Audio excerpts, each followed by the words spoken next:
may be removed from office on impeachment for and conviction of, and so forth and so on. So it does not say the Chief Justice. It just says the members of the Supreme Court. And since Chief Justice Corona has been a member of the Supreme Court, a member since 2002, then I'd like to think that he falls four square in terms of the jurisdiction of this court from the time that he became. We will note the opinion of the gentleman. So, Majority Floor Leader? Yes, nevertheless, we do not, I don't think the answer is being asked of by Senator Escudero today. So we are ready to continue with the, or we're ready for the continuation of the presentation of evidence of the prosecution, Mr. President. Yeah, may we proceed now, Mr. President? May we proceed? Just a minute, Your Honor. If we may be allowed, Your Honor. Because there... You have 1 minute. Yes, Your Honor. There was a query posed by the Honorable member of this court, the Honorable Senator Miriam Defensor Santiago, Your Honor, as to whether the complaint may be amended, when, where, and what will be the result of that amendment. Lest we are charged with violating what she wanted us to do, I'm now prepared to discuss this particular point, even 2 or 3 minutes only, Your Honor. But if the court so desires that it must be done later, we will be heavily thankful for that. In the spirit of fairness, proceed. All right. Thank you, Your Honor. 3 minutes. Now, amendment, in accordance with our rules of procedure, may be of two kinds. Amendment which is a matter of right, and amendment which is discretionary. Now, when is an amendment a matter of right? Before answer. So the moment there is an answer, there could be no amendment anymore as a matter of right. It must be with leave of court, Your Honor. And that must refer even to substance or form. Now, supposing there is already an answer, what is the right of the parties to make an amendment? It will be discretionary, Your Honor. There must be a motion, and only after the motion is granted that the amendment may be made. Now, the next point is, what will be the effect of the amendment? Necessarily, the amendment that was allowed to be submitted by the party seeking an amendment, Your Honor, will form part of the proceedings, will form part of the records of the case. It will be incorporated in the main petition or main answer, Your Honor, so much so that it now contains the issues and matters that should be the subject of trial and reception of evidence. Now, in this particular case, may the petition be amended, Your Honor, so as the proceedings before this court may continue receiving evidence on the controversial issue? Our answer is no, Your Honor, because that will entirely be a different complaint. It will be violative of the right of the accused to due process, Your Honor. It must therefore undergo proceedings before the House of Representatives, because that will refer to initiation.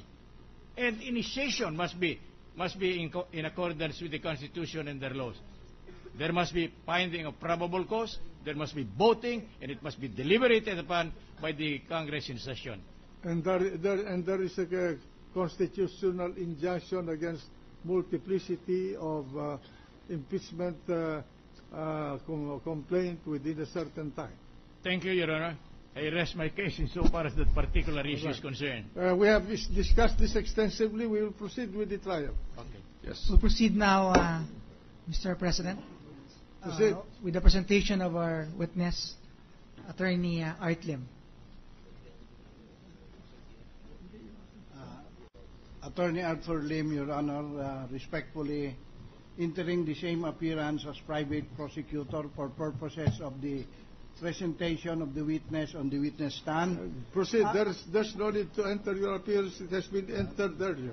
Thank you, Your Honor. The Your Honor, witness please. will be testifying under the same oath, Your Honor. Your Honor, please. If there are other witnesses, Your Honor, that the prosecution will present in these proceedings, may we request that they be temporarily excluded from this... So order. The other witnesses will have to go to the confinement area so that you will not be hearing the declaration of the witness on the stand. I understand, Your Honor, that the other witnesses are in the holding room. I'm not sure if they could hear from there. Yeah. May we know their names, please, so that we can verify whether they are in or out. You do not know their names?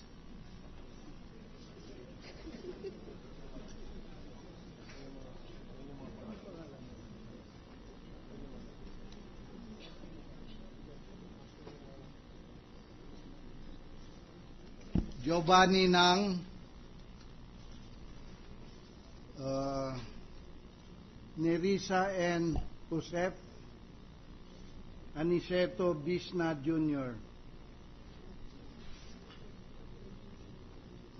Anyway, counsel for the defense, if they're no longer inside the hall, they're somewhere else in the building, then the trial may begin. Thank you, Your Honor.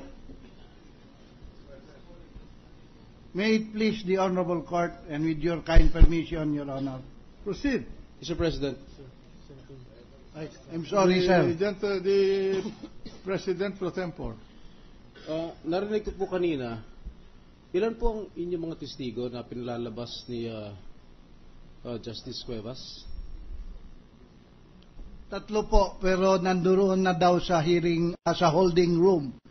Doon ba ho sa holding room, television ho ron?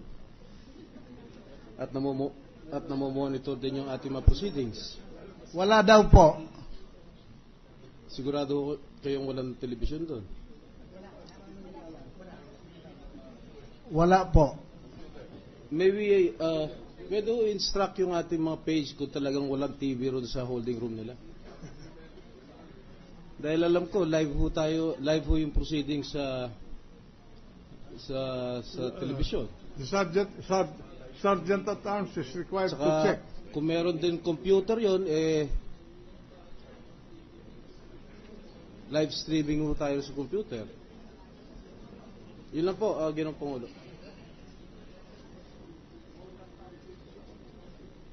Anyway, pending the return of the sergeant at arms, I suggest that we proceed with the hearing to discuss the preliminaries. Counsel, proceed. Thank you, Your Honor. With your kind permission, Your Honor. Madam Witness, in yesterday's hearing, when you were identifying the various cars or certificates authorizing registration for the La Vista, Bellagio, Bonifacio Ridge, and Fort McKinley properties, which were marked respectively as exhibits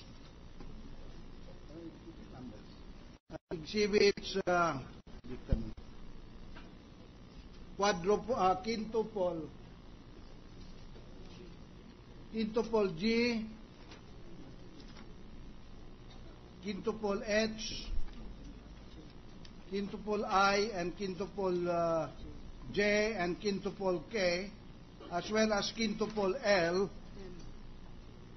and also quintupole M, as well as exhibit quintupole N, as in Nancy. You told the Honorable Court that these various cars went through a system or a process in the Bureau. Will you please state to the Court what exactly is this system that the BIR follows in the issuance by it of a car for a property transaction? We call the system the ONET system. The first thing that the taxpayer will do is they will file a capital gains tax return, which is Form 1707, file it with the bank, pay the amount with the bank, then submit it to the Bureau of Internal Revenue together with the deed of sale for the transfer.